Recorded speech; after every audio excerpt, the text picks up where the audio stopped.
Well, in my painting was from the Baroque era by Hendrick the Clerck, and it's called Moses Striking the Rock, which was a very popular subject during the Counter-Reformation times because people tended to paint more subjects from the Hebrew narratives, from the Hebrew Bible,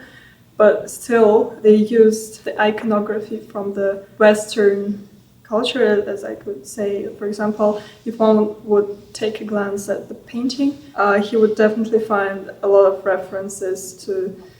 Roman sculptures and to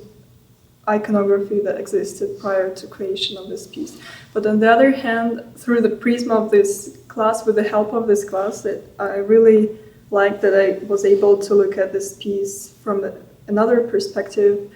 namely that this was an artwork that tended to be more secular than religious, and it was part of the historical process that was going on at that time.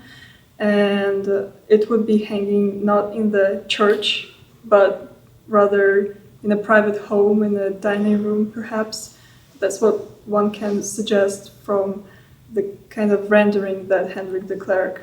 created from this piece, where one can see a feast of water, a feast of life, the idea of water giving life after Moses struck the rock for people dying in the desert, but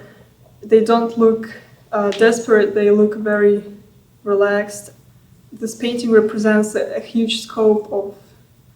society with women, men, and children, and all this would appeal to the family who would be looking at this painting and thinking about themselves and relating perhaps themselves to the subject matter. This painting would inspire more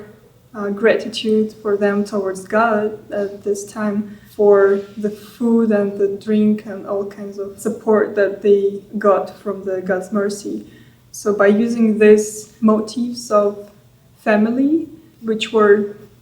at this time for a religious piece, they were quite new. It was quite revolutionary to use this motif in the painting. So this class really helped me to look at the painting from another perspective, through the perspective of a family.